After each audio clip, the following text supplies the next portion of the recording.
Welcome to my YouTube channel TM class BJP. और इस video में हम देखने वाले हैं जो नाइन्थ के हैं साइंस चैप्टर 6 उत्तक, उसके नोट्स के बारे में चर्चा करने वाले हैं, जिसमें हम पढ़ेंगे पादप उत्तक क्या होता है, विभोज्य उत्तक क्या, स्थायी उत्तक क्या होता है, सरलीय उत्तक क्या, जटिल उत्तक, ऐसे जितने भी इसके कॉन्सेप्ट हैं सभी को हम इस वीडियो में क्लियर करने वाले हैं। ठीक है, तो बिना किसी देरी के हम वीडियो को करते हैं स्टार्ट। तो पहला जो है हम इसका जो इंट्रोडक्शन कराएंगे कि कौन कितने भाग में बटा हुआ है। ठीक है, इसके बारे में पहले चर्चा करेंगे, अब बाद में उसके बाद उसका डिफिनेशन जो परिभाषा होगा उसको हम चर्चा करेंगे। तो यहाँ आप देखते हैं उत्तक जो है दो प्रकार के होते हैं। कितना प्रकार के? दो प्रकार के। एक होता है पादप उत्तक और दूसरा होता है जंतु उत्तक। यानी पादप उत्तक हुआ कि एक पेड़ पौधे के लिए हो गया और दूसरा जीव जंतु के लिए हुआ। ठीक है, तो उत्तक यहाँ पर अभी ये उसका पाठ चल रहा है कि वो कितने प्रकार के हैं, बाद में हम उसको देखेंगे कि उसका परिभाषा क्या होता है। ठीक है, तो पहले हम इसको पार्ट बाय पार्ट समझ लेते हैं कि ये कितने कितने प्रकार के होते हैं। ठीक है, तो यहाँ पर हमको समझ आ गया कि उत्तक कितने प्रकार के होते हैं। दो प्रकार के पादप उत्तक होते हैं, जंतु उत्तक होते हैं। पादप हो गया कि पेड़ पौधा के लिए, और जंतु जो होगी हमारे हम सब जीव यानी कि जीव जंतु के लिए। ठीक है, नेक्स्ट बढ़ते हैं कि कौन कितना प्रकार के होते हैं। तो अब देखते हैं, तो वहां पर हमको क्या नजर आया था कि पादप उत्तक था। ठीक है,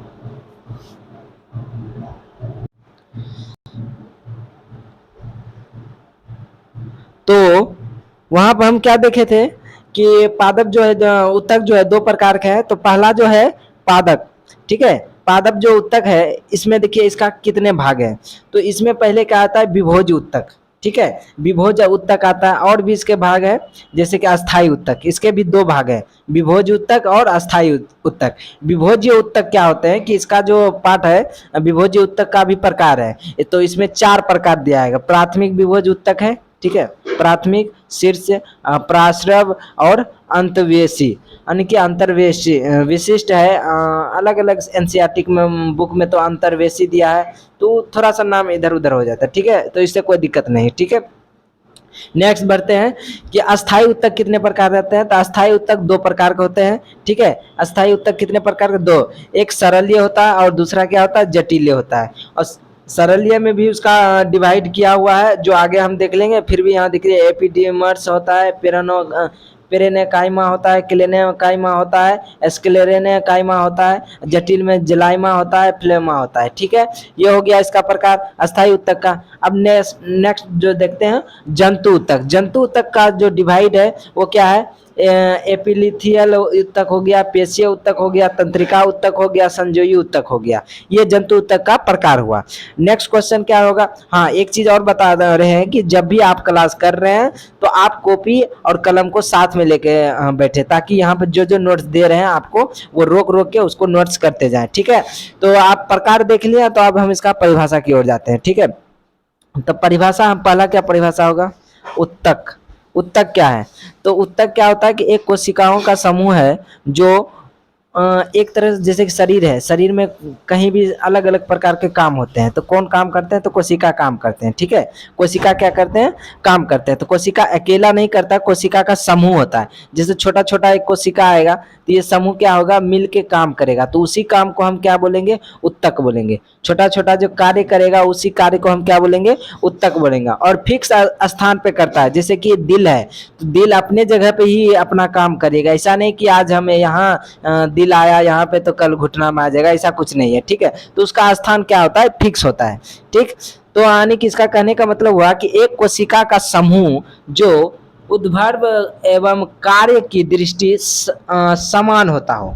ठीक है, यानी कि उसका करने का जो ऐसा कोशिका एक समान होता हो, और उसका कार्य करने का जो होता हो दृष्टि भी क्या होता हो? समान होता हो, उसी को हम क्या बोलेंगे? उत्तक कहेंगे। या तो समान भाषा में हम बोले सिंपल भाषा में कि उत्तक क्या है, तो समान कोशिकाएं के समूह जो शरीर में कार्य करते हैं उसी को हम उत्तक बोलते हैं। ये सिंपल भाषा में हो गया। ठीक है, अब देखिए एक कोशिकीय जीव में सामान्य एक ही कोशिका के अंदर सभी महत्वपूर्ण क्रियाएं जैसे पाचन होती है, श्वसन होती है, उत्सर्जन क्रिया होती है। यानी कहने का मतलब एक कोशिकीय जीव में सामान्य तौर पर एक ही कोशिका के अंदर सभी महत्वपूर्ण क्रिया जैसे क्रिया होते हैं, जैसे कि पाचन हो गया, श्वसन हो गया, उत्सर्जन हो गया। ठीक है, तो उत्तक समझ में आया। क्या उत्तक समझ आया कि हमारा जो बॉडी पार्ट यानी सेल से बना है, कोशिका से बना है। तो कोशिका क्या करते हैं, जैसे कोई हड्डी का निर्माण कर रहे हैं तो हड्डी बनाएगा कोई कोशिका, तो कोई बनाएगा या तो कोई चमड़ा बनाएगा, मान लो चमड़ा बनाता है तो कोई कोशिका यहाँ पे झुंड बनाएगा, कोशिका का झुंड आएगा। और कोशिका का झुंड जो यही झुंड क्या कहलाता है, उत्तक कहलाता है। जो कोशिका का समूह जो हुआ ना वही क्या होगा, उत्तक होगा। ठीक है, तो अब नेक्स्ट क्वेश्चन बढ़ते हैं। तो यहाँ पर हम देख लिए उत्तक देख लिए। अब इसमें हम देखेंगे बहुकोशीय जीवों में सभी महत्वपूर्ण कार्य यानी इसका कोशिका यानी उत्तक में क्या होता है कि बहुकोशीय जीवों में सभी महत्वपूर्ण कार्य, जितना भी शरीर में कार्य कोशिका करता है विभिन्न समूहों द्वारा की जाती है।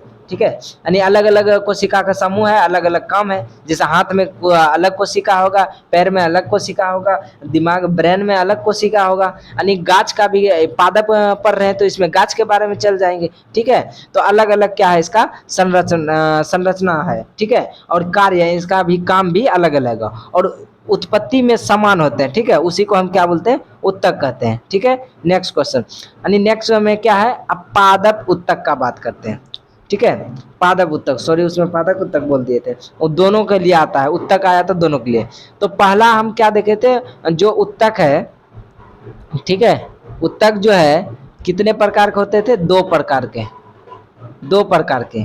एक होते थे जंतु के लिए, एक पादप के लिए। ठीक है, तो जंतु के लिए जो आता है तो वो तो हो गया हम सब के लिए, अब पादप क्या हो गया, पेड़ पौधे के लिए। तो अब इसमें हम देखते हैं क्या आता है, कोशिकाओं का ऐसा समूह जिसमें समान, ठीक है, क्या बोल रहा है, कोशिकाओं का ऐसा समूह यानी छोटा छोटा जो कोशिका मिलके एक समूह बनाएगा। ठीक है, समूह बनाएगा जिसमें समान हो यानी कि वो एक जैसा कोशिका हो और समान कोशिकाओं की उत्पत्ति, कार्य, संरचना एवं समान होती हो, तो इसी को हम क्या बोलते हैं, पादप कहते हैं। ठीक है, यानी कहने का मतलब ये हुआ कि कोशिका का ऐसा समूह रहना चाहिए जिसमें उसका कार्य करने की और उत्पत्ति करने की जो होती संरचना होती है वो सभी क्या होता है, एक जैसा यानी समान रहना चाहिए। ठीक है, कार्य करने की जो संरचना उसका बनेगा जो क्या होना चाहिए, एक होना चाहिए। तो ऐसे समूह को हम क्या बोलेंगे, पादप उत्तक कहलाती है। क्या बोलेंगे, पादप उत्तक कहलाती है यानी कहते हैं। ठीक है, अब देखते हैं पादप उत्तक कितने प्रकार के होते हैं। तो पादप उत्तक जो है दो प्रकार के होते हैं। ठीक है, पादप उत्तक कितने प्रकार के, दो प्रकार के। कौन कौन से हैं, तो विभोज्य उत्तक होते हैं। क्या होते हैं, विभोज्य उत्तकीय और अस्थायी उत्तक। ठीक है, विभोज्य उत्तक या अस्थायी उत्तक। ठीक है, इसको भी नोट्स कर लिए। अब नेक्स्ट क्वेश्चन जो है, अब विभोज्य उत्तक। ठीक है, विभोज्य उत्तक क्या होता है, इसके बारे में हम चर्चा करेंगे कि विभोज्य उत्तक क्या होता है। तो विभोज्य उत्तक वृद्धि करते हुए भागों में पाए जाते हैं, जैसे कि तना एवं जड़ के शीर्ष और कैम्बियम। यानी कहने का मतलब इसका सिंपल भाषा में समझिए कि विभोज्य उत्तक क्या होता है। ठीक है, विभोज्य जैसे कि कोई पेड़ या पौधा है। ठीक है, तो पेड़ या पौधा है तो ये क्या, इसका जड़ का भाग भी क्या होता है, बढ़ता है और ऊपर का तना भी जो है वो क्या करेगा, बढ़ेगा। ठीक है, तो ये जो बढ़ने का काम जो करता है ना, पौधे में जो वृद्धि ला रहा है, तो उसी को हम क्या कहेंगे, विभोज्य उत्तक।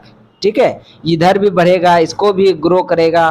ठीक है, तो इसी सब को हम पूरा जो कार्य होता है ये सब क्या कहलाता है, विभोज्य उत्तक कहलाता है। ठीक है, तो समझ में आ गया विभोज्य उत्तक क्या है, कि वृद्धि करते हुए भागों में पाए जाते हैं। ये जो विभोज्य उत्तक है ये कहाँ पाए जाते हैं, तो वृद्धि करने वाले जगहों पे, जैसे कि तना हुआ, जड़ हुआ, शीर्ष हुआ, कैम्बियम हुआ, ये सब जगह क्या पाएंगे, विभोज्य उत्तक पाए जाने, कोशिका का समूह पाए जिसका नाम है विभोज्य उत्तक।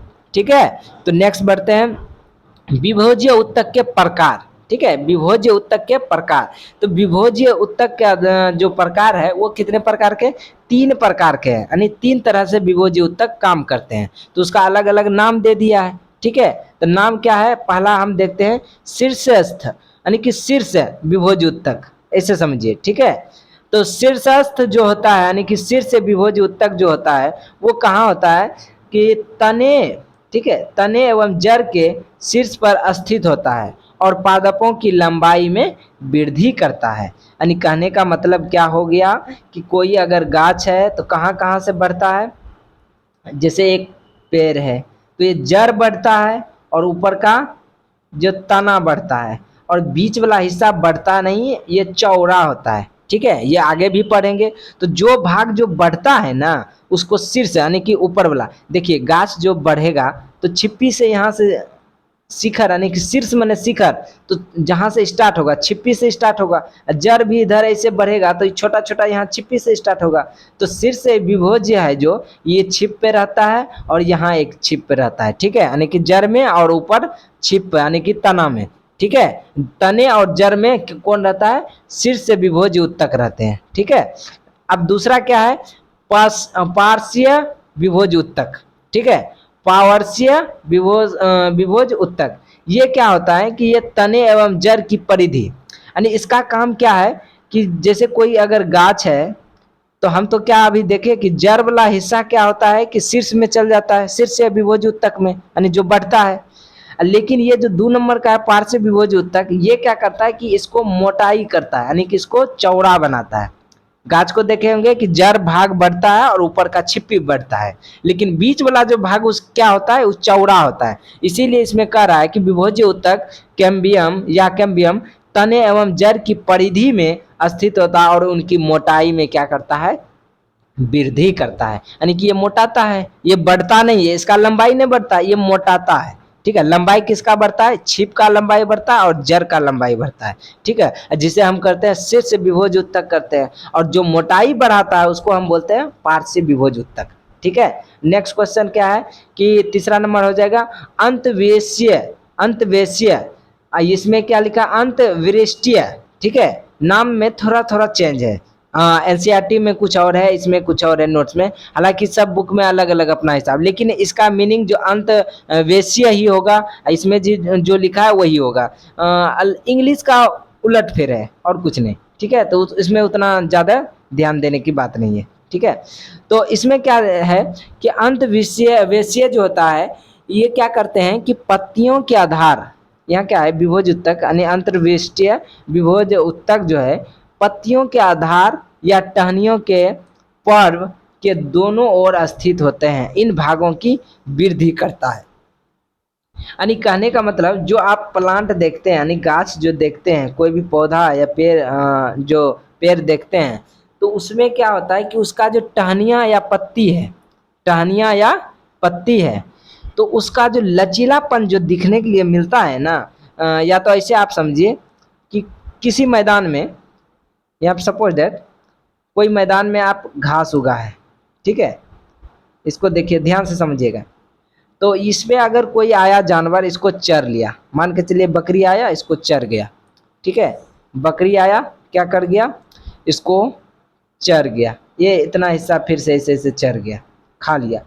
तो खा लिया तो दूसरे दिन देखे तो इसमें थोड़ा सा अब क्या होगा, निकला रहता है, थोड़ा सा निकल जाता है, यानी कि एक तरह से ऐसे घास को ऐसे बढ़ा, इसको हम आधा दिए अगर काट दिए तो अगले दिन देखेंगे इसमें बढ़ जाता है। तो ये क्या होता है, एकदम फुर्तीला होता है, तेजी से बढ़ता है, और ये इसमें थोड़ा लचीला होता है। तो ये पत्तियों के आधार या टहनियों को देखते होंगे वृद्धि ज़्यादा करता है। ठीक है, तो इन भागों में क्या होता है कि वृद्धि करता है, इस सब पत्तियों और टहनियों को क्या करता है, ये वृद्धि करता है। और यहीं पे क्या कौन सा रहता है उत्तक, विभोज उत्तक, अंतवेशीय विभोज उत्तक रहता है। ठीक है, अब आगे बढ़ते हैं। अब विभोज्य उत्तक की विशेषता बताते हैं। ठीक है, विभोज्य उत्तक की विशेषता, विभोज्य उत्तक की विशेषता क्या होती है कि सेलुलोज की बनी कोशिका भित्ति, जो सेलुलोज है इसकी विशेषता क्या है कि ये सेलुलोज की बनी होती है कोशिका, इसका भित्ति। ठीक है, और कोशिकाओं के बीच में स्थान अनुपस्थित या सटकर जुड़ी कोशिकाएं होती है। यानी कहने का इसमें क्या होता है, एक खाली भी रहता है और सटकर भी रहता है, ये दोनों क्या होता है, जुड़ा रहता है कोशिका। ठीक है, नेक्स्ट क्या बोल रहा है, कोशिकाओं गोल, अंडाकार या आयताकार। इसकी जो कोशिका होगी विभोज्य उत्तक की, ये अंडाकार या गोल या आयताकार भी होगी। ठीक है, आयताकार भी होगी। ठीक है, इसका कोशिका कैसा कैसा होगा, गोल भी हो जाएगा, क्या हो जाएगा, गोल भी हो जाएगा। ठीक है, आयताकार भी हो जाएगा, या इसमें अंडाकार भी हो जाएगा। ठीक है, अंडाकार भी हो जाएगा। इसका कोशिका का आकार, कोशिकीय द्रव सघन यानी गाढ़ा इसका होता है, क्या होगा, गाढ़ा और काफी मात्रा में होगा। और नाभि एवं बड़ा होता है, इसका जो केंद्रीय होता है बड़ा होता है, और सूचित भोज को अनुपस्थित यानी भोजन को अनुपस्थित में रखता है। ठीक है, तो इसका जो ये तो विभोज्य उत्तक खत्म हो गया।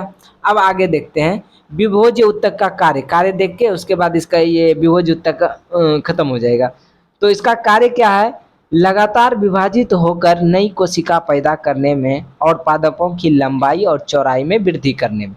तो अगर सिंपल भाषा में बोले, अगर कोई पौधा या पेड़ वृद्धि करता है तो किसके वजह से, तो विभोज्य उत्तक के कार्य में। ठीक है, ये क्या करता है, ऊपर वाला भाग भी क्या करता है, बढ़ाता है, नीचे का भी भाग बढ़ाता है और बीच का भाग का चौड़ा करता है। ठीक है, किसका काम है, विभोज्य उत्तक का कार्य है। तो इसका जो कार्य में लिखेंगे विभोज्य उत्तक का कार्य, तो लगातार विभाजित होकर नई कोशिका को क्या करता है, पैदा करता है, और पादप यानी गाछों की लंबाई को क्या करता है, लंबाई और चौड़ाई दोनों में वृद्धि करता है। ठीक है, अब नेक्स्ट बढ़ते हैं, अस्थाई उत्तक पे आप जाते हैं। ठीक है, अब अस्थाई उत्तक क्या होता है, तो अस्थाई उत्तक क्या होता है कि ये उन विभोज्य उत्तक से उत्पन्न होते हैं जो कि लगातार विभाजित होकर विभाजन की क्षमता खो देता है। ध्यान से समझिएगा, अस्थाई उत्तक ये उन विभोज्य उत्तक से उत्पन्न होते हैं जो कि लगातार विभाजित होकर विभाजन की क्षमता खो देता है। यानी कहने का मतलब, अगर मान के चलिए कोई गाछ ऐसे बढ़ रहा है, ठीक है, अब बढ़ रहा है तो ये वाला इसे अभी देखिए, ये अभी इतना छोटा सा है, तो ये अभी यहाँ का हिस्सा बढ़ेगा, यहाँ से ऊपर थोड़ा सा फिर बढ़ेगा। ठीक है, फिर ये यहाँ से है तो फिर यहाँ से बढ़ेगा, यानी ये जो बढ़ते जाएगा तो ये तो विभोज्य उत्तक हो गया, बढ़ा रहा है, ये विभोज्य हो गया।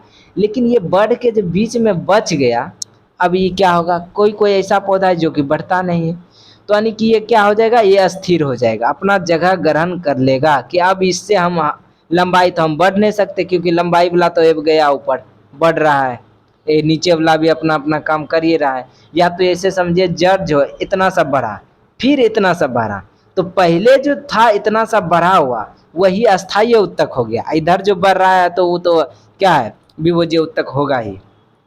ठीक है, जो पहले से जिस ये जो है, ये पहला वाला ऊपर वाला क्या हो गया, विभोज्य, लेकिन जो कोशिका से बन गया अब गाछ थोड़ा सा, तो ये क्या होगा, अस्थाई, यानी कि अपना ग्रहण स्थान ये परमानेंट ही कर लिया है। तो अस्थाई उत्तक का मतलब हुआ क्या, परमानेंट टिश्यूज। ठीक है, तो इसका जो डिफिनेशन है कि ये क्या डिफिनेशन कर रहा है कि जब विभोज्य उत्तक उत्पन्न होते हैं जो कि लगातार विभाजित होता है, लगातार ऐसे बढ़ते जाता है, तो ये जो पीछे छूटते जाता है ना कोशिका, वही कोशिका क्या करता है, अपना बढ़ने का क्षमता खो देता है और वो क्या कहलाने लगता है, अस्थायी उत्तक।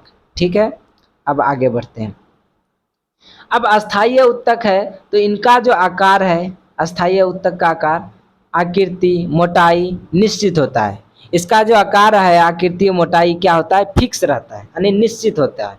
और ये जो है ये जीवित या मृत दोनों हो सकता है। इसका जो कोशिका होगा अस्थायी उत्तक का, ये जिंदा भी कोशिका होगा या मृत भी कोशिका होगा। ठीक है, और अस्थायी उत्तक की कोशिकाओं के कोशिका दर में रिक्तकाएँ होती है, यानी कि खाली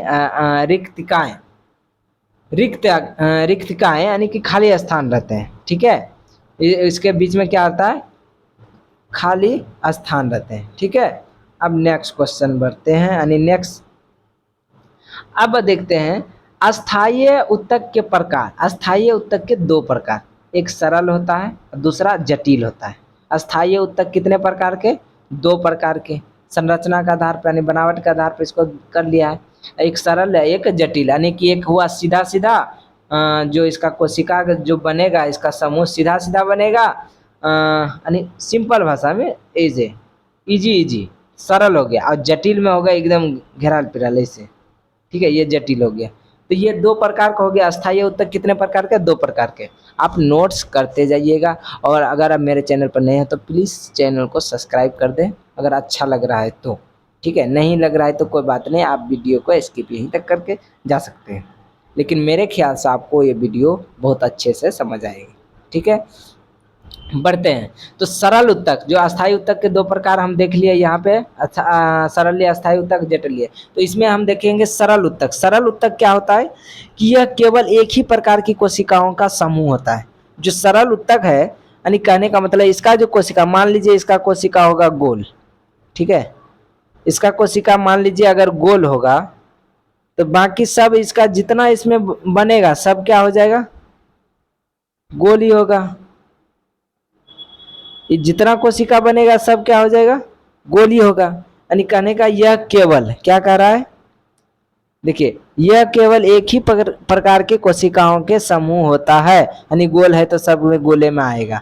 और ये दो प्रकार का होता है, एक संरक्षी उत्तक, एक सहायक उत्तक, ठीक है। एक सुरक्षा करता है, एक मदद करता है, यानी एक बचा के रखता है और दूसरा क्या करता है, मदद करता है, ठीक है।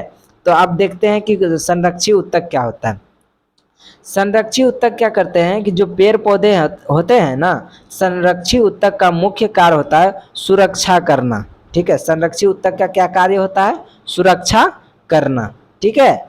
अब देखते हैं आगे, जो सुरक्षा करने में जो आता है, कौन कौन आ जाता है, तो इसमें आता है एपिड मिर्च। एपिड मिर्च, एपिड मिर्च क्या करते हैं कि पौधों के, क्या करते हैं, पौधों के सभी भागों जैसे पत्तियां, फूल, जड़ एवं तने की सबसे बाहरी परत कहलाती है।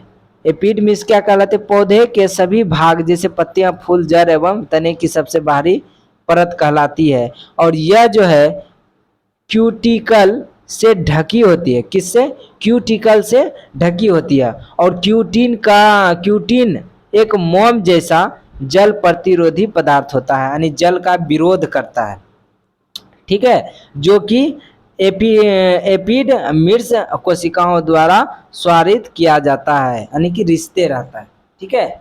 और अधिकतर पौधों में एम्प्रीमिस के साथ साथ पत्तियों पर सूक्ष्म छिद्र, रंध्र, एस्टोमेटा भी पाया जाता है। एस्टोमेटा में दो गाढ़ कोशिकाएं पाई जाती है, ठीक है। यानी इसका जो कार्य हुआ, एक जो पौधे की सभी भागों में जैसे पत्तियां, फल, जड़, ये सब की सबसे बाहरी परतें कहलाती है। इसमें ज़्यादा अभी कुछ है नहीं, इसको हम अगले जैसे कि अध्याय में भी, अध्याय तो नहीं, अगले क्लास में जैसे 10th में बढ़िया से देख रहे हैं, इसमें सिलेबस के आधार पर ये एक्स्ट्रा दिया है, लेकिन इसको भी जानना जरूरी है, ठीक है। अब आगे बढ़ते हैं। एपिड मिर्च का कार्य क्या होता है, एपिड जो मिर्च होता है ना, इसका काम क्या होता है, तो ये काम मुख्य रूप से क्या करता है, पौधा को सुरक्षा प्रदान करता है। क्या करता है, पौधा को सुरक्षा प्रदान करता है, ठीक है। और दूसरा क्या है, एपिड मिर्च क्यूटिकल वाष्प उत्सर्जन को रोकती है, जिससे पौधा झुलसने से क्या हो जाता है, बच जाता है। यानी इसका जो कार्य है, क्या कार्य हो जाएगा, अब इसका एपिड मिर्च का क्या कार्य होगा कि ये जो वाष्प उत्सर्जन जो होता है ना, उसको रोक लेता है, जिससे क्या होता है कि पौधा जो जैसे कि धूप पड़ता है तो नहीं झुलस जाता है, मुरझा जाता है। तो अगर मुरझा गया तो उसका मतलब उसमें क्या चीज़, कोशिका कमी हो गया, एपिड मिर्च कोशिका का कमी हो गया, तो मुरझा गया। तो ये क्या कहते हैं, एपिड मिर्च क्या करते हैं, और कोशिका यानी कि जो गाछ है जैसे हरा भरा रहेगा, ठीक है, गाछ क्या जैसे कि हरा भरा रहेगा तो ऐसे ऐसे तना हुआ रहेगा, लेकिन जैसे अगर इसमें इसका कमी हो गया तो ये क्या होगा, एकदम मुरझा जाएगा, मुरझा जाएगा, ठीक है। तो इसका काम क्या है, सुरक्षा, पौधा को सुरक्षा करना, ठीक है। और क्या करते हैं कि एस्टोमेटा द्वारा गैसों का आदान प्रदान में सहायक करता है, ठीक है, गैसों का आदान प्रदान में क्या करता है, सहायक करता है। और वाष्प उत्सर्जन में भी क्या करता है, सहायक करता है, ठीक है। तो एपिड मिर्च का कार्य यानी काम समझ गए क्या काम था। अब नेक्स्ट बढ़ते हैं, कॉर्क, ठीक है। कॉर्क अब देख देते हैं, कॉर्क क्या होता है, पौधे की लगातार वृद्धि के कारण जड़ एवं तने की परिधि में उपस्थित उत्तक कॉर्क में बदल जाता है। यानी कहने का मतलब ये हुआ कि जो पौधा है, यानी कोई पेड़ है, तो ये लगातार बढ़ रहा है और इसमें क्या मोटापा भी आ रहा है, तो ये जो छाल, एक तरह से छाल समझिए, ठीक है, तो मोटा हो जाता है तो इसमें छिलका जैसा छाल इसका निकलने लगता है, तो वही क्या होता है, कॉर्क में बदल जाता है, उसी को हम क्या बोलते हैं, कॉर्क बोलते हैं, ठीक है। तो कॉर्क समझ में आ गया। कॉर्क क्या हुआ, यानी एक तरह से छाल समझे, मोटा मोटा परत जो उदरने लगता है, चिरकने लगता है, ठीक है। और इन कोशिकाओं के भित्ति सुबेरिन के जमाव के कारण मोटी हो जाती है। किसके कारण, सुबेरिन के जमाव के कारण क्या हो जाता है, कोशिका भित्ति मोटी हो जाती है। कॉर्क कोशिका जल एवं गैस दोनों प्रभाव को रोकती है। कॉर्क कोशिका क्या करता है, जल और गैस दोनों को क्या करती है, रोकती है, ठीक है। कॉर्क समझ में आ गया। अब आगे देखते हैं क्या कॉर्क का कार्य क्या होता है। कॉर्क का कार्य क्या होता है कि कॉर्क झटकों चोटों से पौधे को बचाता है। ये इसका कार्य क्या क्या हम देख लिए। इसका जो कार्य है, क्या कार्य है, झटकों, जो झटका लगता है जैसे हवा हुआ बहता है या चोट उट लगता है, तो इससे क्या करता है, पौधे को बचाता है कॉर्क, ठीक है। यह बहुत हल्का और जल रोधक संपिंडीय होता है, यानी ये जो होता है कॉर्क, ये क्या होता है, जल रोधक, ठीक है, जल रोधक होता है, यानी कि पानी को रोकता है, और संपीडीय होता है। और कॉर्क का उपयोग कुचालक एवं झटके सहने वाले पदार्थ के रूप में किया जाता है। जो कॉर्क जो छिलका जो आया वो सूखा रहता है, तो उसको कुचालक की तरह हम यूज करते हैं, ठीक है। आगे हम देखते हैं एस्टोमेटा। अब एस्टोमेटा क्या होता है, एस्टोमेटा पत्तियों की एपिडर्मिस में बहुत से सूक्ष्मदर्शी छिद्र होते हैं, यानी पत्तियों में जो छोटा छोटा छिद्र जो होता है ना, जो कि वृक्क के आकार का की गाढ़ कोशिकाओं से घिरी होती है, इसे ही हम क्या करेंगे, एस्टोमेटा कहते हैं, ठीक है, एस्टोमेटा कहते हैं। पत्तियों का छोटा छोटा जो छिद्र होता है ना, जो कि वृक्क आकार की गाढ़ में कोशिका से क्या होता है, घिरा रहता है, उसी को हम क्या बोलेंगे, एस्टोमेटा, ठीक है। इसका कार्य क्या होता है, इसका सीधा सिंपल कार्य क्या है कि कार्बन डाइऑक्साइड CO एवं ऑक्सीजन O2 का आदान प्रदान, यानी जल का वाष्प रूप में हास्य यानी मदद करता है, ठीक है। एस्टोमेटा क्या काम है, ऑक्सीजन और कार्बन डाइऑक्साइड का आदान प्रदान। तो इसका कार्य लिख लीजिएगा, क्या कार्य है, कार्बन डाइऑक्साइड और ऑक्सीजन का आदान प्रदान, यानी आने जाने का काम करता है, ठीक है। उसके बाद सहायक उत्तक क्या होते हैं, ठीक है। सहायक उत्तक क्या होते हैं, सहायक उत्तक कितने प्रकार के, 3 प्रकार के। सहायक उत्तक कितने प्रकार के, 3 प्रकार के। एक होता है पेरेनोकाइमा, क्लोनोकाइमा, एस्क्लेरेनोकाइमा, ठीक है, कोलेनकाइमा, एस्क्लेरेनकाइमा, एक पेरोनकाइमा, ठीक है। ये 3 प्रकार के होते हैं। तो तीनों प्रकार को हम जानते हैं क्या क्या होते हैं। पेरोनकाइमा की विशेषता क्या होता है, इन्हें पैकिंग उत्तक कहते हैं। पैकिंग यानी पैक जैसे होता है, डिब्बा, ठीक है। और इसमें क्या होता है, समान व्यास वाली जीवित कोशिकाएं होती हैं, यानी कि इसका जो व्यास अगर कोई होगा तो इसका क्या, जैसे वृत्त का व्यास होता है, ठीक है, वृत्त का व्यास जो होता है तो वो क्या होता है, समान होता है, ठीक है। उसी तरह ये भी क्या होता है कि एक समान जीवित कोशिका होता है। और इसका आकार देखिए क्या क्या दे रहा है कि गोल, अंडाकार, बहुभुजीय, लंबी कोशिका, यानी ये क्या क्या हो जाएगा, गोल भी हो जाएगा, ठीक है, और अंडाकार भी हो जाएगा, क्या हो जाएगा, अंडाकार में हो जाएगा। उसके बाद बहुभुजीय होगा, बहुत सारा भुजाएं हो जो होता है, या लंबाई कोशिका या लंबी, या यानी कि लंबी हो जाएगा, ठीक है। कोशिका भित्ति पतली एवं कोशिकीय द्रव संघन, यानी कि इसका जो होगा कोशिकीय पतली होगा और कोशिकीय द्रव क्या होगा, संघन यानी मोटा होगा। और कोशिका के मध्य में जो है वो केंद्र रिक्त यानी कि खाली होगा, ठीक है।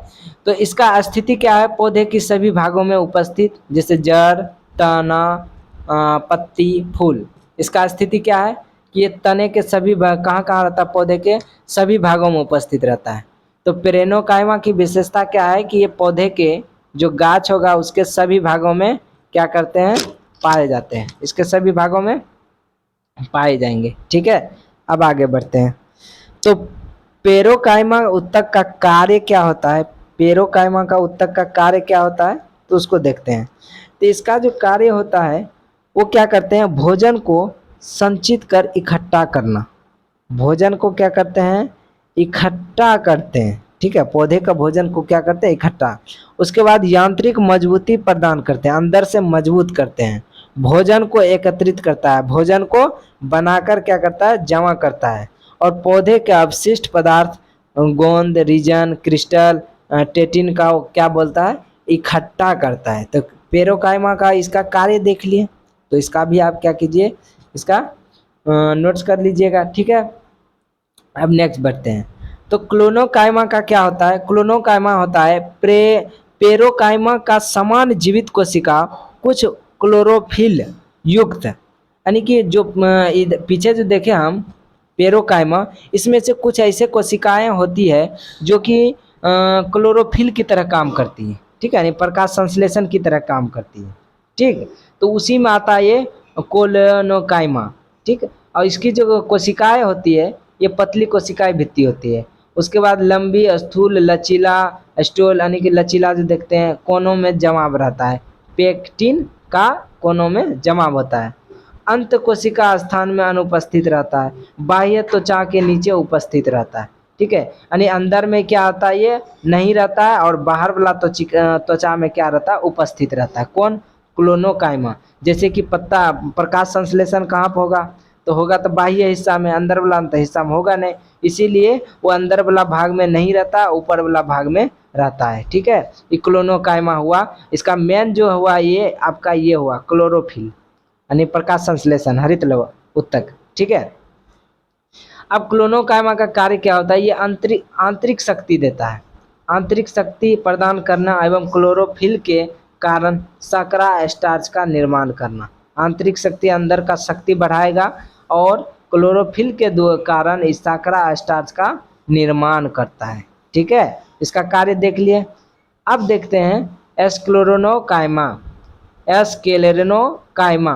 तो इसका क्या होता है कि कोशिका की लंबी, सक्रिय एवं मोटी कोशिकाएं क्या होती है, लंबी एवं सक्रिय। तो 1 mm आ जाता है, और 1 mm से लेकर 550 mm तक, ठीक है।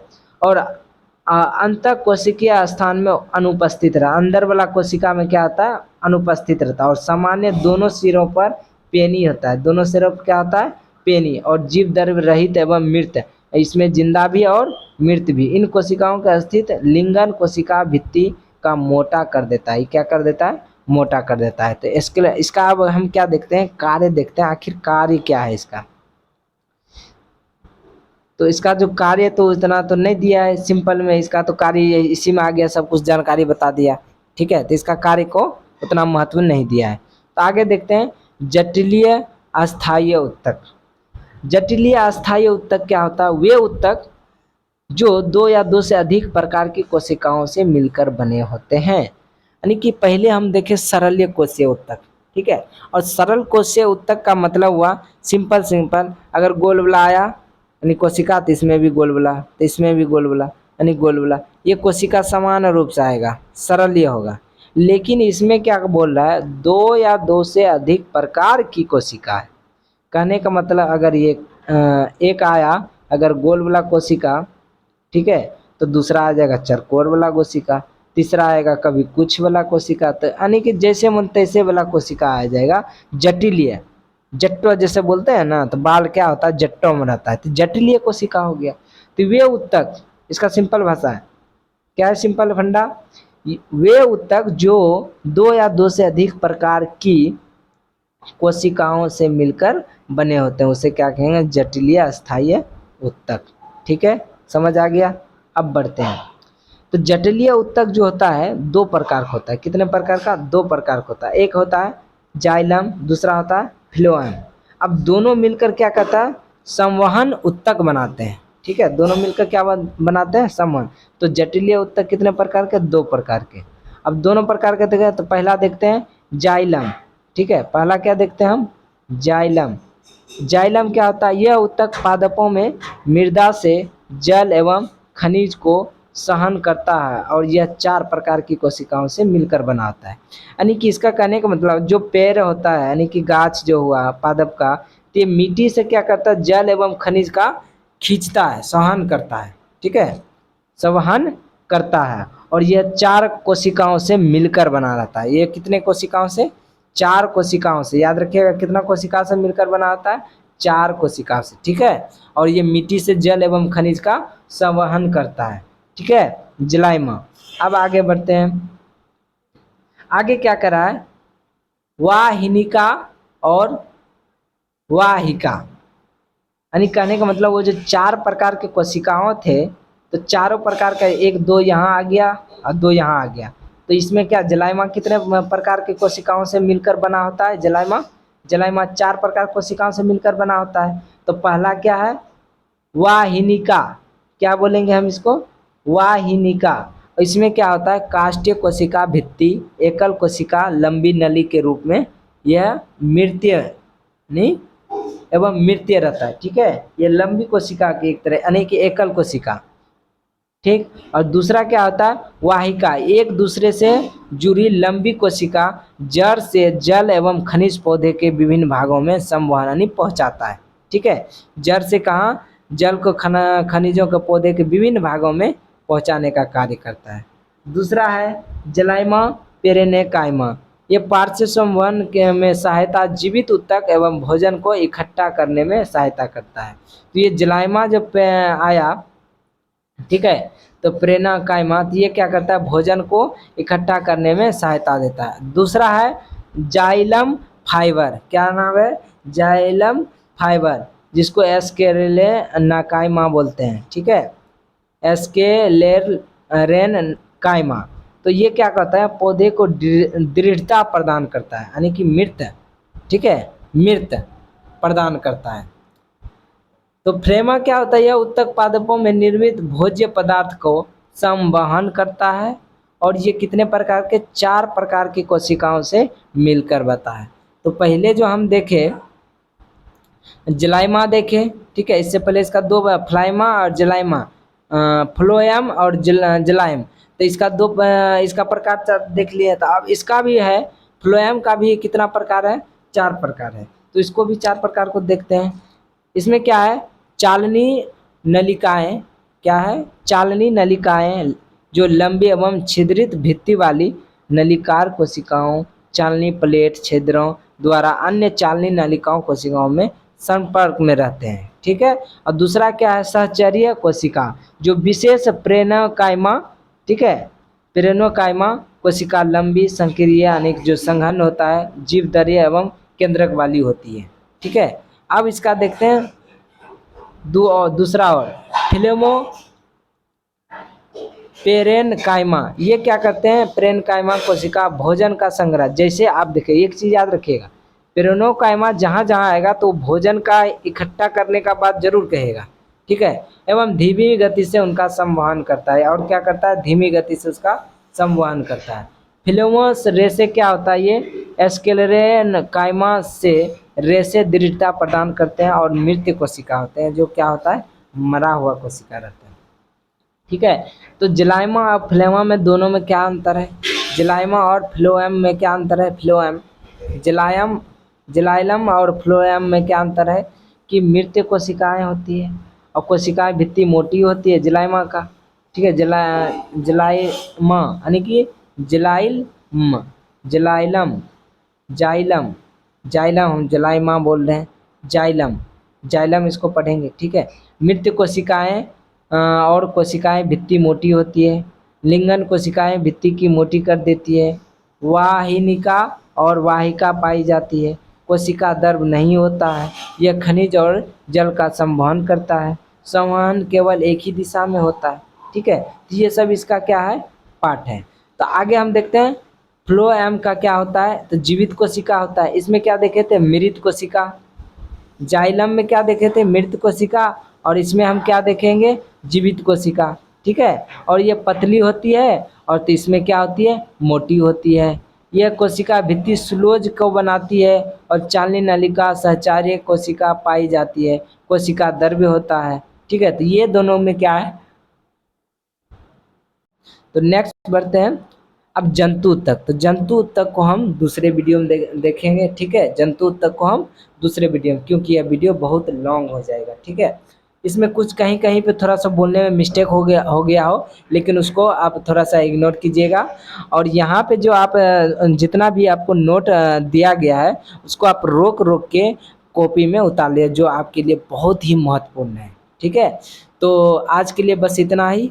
तो अगर नए हैं तो मेरे चैनल पर तो उसको सब्सक्राइब कर लें और दोस्तों के साथ शेयर भी कर लें, तो और भी अच्छी होगा कि मेरे लिए एक सुविधा होगा, क्योंकि ये आपके लिए फ्री है लेकिन इससे हमारी क्या होती है, मदद होती है। ठीक है, तो आज के लिए बस इतना ही।